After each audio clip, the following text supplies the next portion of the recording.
భారత స్వాతంత్రోద్యమంలో ప్రముఖ పాత్ర పోషించిన బంకిం చంద్ర చటర్జీ రచించిన జాతీయ గీతం వందే మాతరం 150 ఏళ్లు పూర్తయిన సందర్భంగా సబ్బవరం మండలం అమృతపురంలో భారతీయ జనతా పార్టీ ఆధ్వర్యంలో శుక్రవారం సంబరాలు నిర్వహించారు. ఇక్కడ పాఠశాల విద్యార్థులకు 1857లో రూపొందించిన జాతీయ గీతం వందే మాతరం గీత రచన, సంగీతం, భారత స్వాతంత్రోద్యమంలో వందే మాతరం పాత్ర అనే అంశాలపై క్విజ్, డిబేట్, వ్యాస రచన తదితర పోటీలు నిర్వహించి విద్యార్థులకు బహుమతులు పంపిణీ చేశారు. ఈ సందర్భంగా ముఖ్య అతిథులుగా హాజరైన సబ్బవరం మండల బీజేపీ సీనియర్ నాయకులు గొట్టివాడ సామ్రాట్ కుమార్ మాట్లాడుతూ భారత స్వాతంత్రోద్యమంలో అసువులు బాసిన ఎందరో త్యాగదనులను గుర్తు చేశారు. పశ్చిమ బెంగాల్కు చెందిన బంకిం చంద్ర చటోపాధ్యాయ వందే మాతర గీతం రచించగా జనగణమన గీతాన్ని అదే రాష్ట్రానికి చెందిన రవీంద్రనాథ్ ఠాగూర్ జాతికి అంకితం చేశారని గుర్తు చేశారు.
ఏ గ్రూప్ వాళ్ళకి క్వశ్చన్ ఏంటంటే మొట్టమొదటిసారిగా 1896లో ఐఎన్ఎస్ఎస్లో గీతాన్ని పాడింది ఎవరు? ఈ గీతాన్ని ఇప్పుడు పాడు ఐఎన్ఎస్ఎస్లో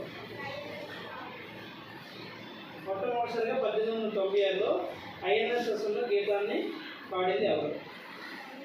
ఎవరు చెప్పామంటే ఎవరు పాడారమ్మా? రవీంద్రనాథ్ ఠాగూర్.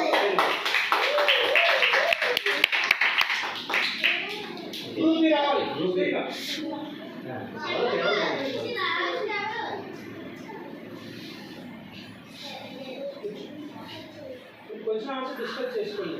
భారత రాజ్యాంగ పరిషత్ వందే మాతరం జాతీయ గీతంగా ఎప్పుడు ఆమోదించింది? జాతీయ గీతంగా ఎప్పుడు ప్రకటించింది మన భారత రాజ్యాంగ పరిషత్? మీరు డిస్కస్ చేసుకోండి.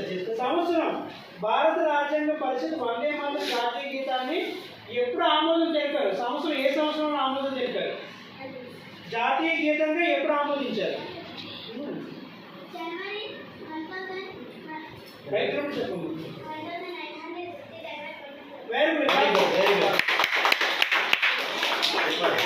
డిస్కస్ చేసుకోండి. ఓకేనా? నెక్స్ట్ రావాలి ఏ గ్రూప్ నుంచి?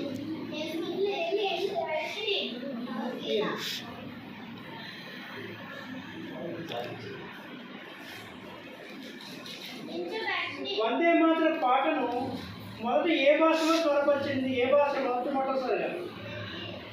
మీతో డిస్కస్ చేసి ఆన్సర్ చెప్పండి, వాళ్ళు చెప్తారు ఆన్సర్. వందే మాతరం పాట మొదట ఏ భాషలో స్వరపరిచారు? సంస్కృతం. Very good, right answer.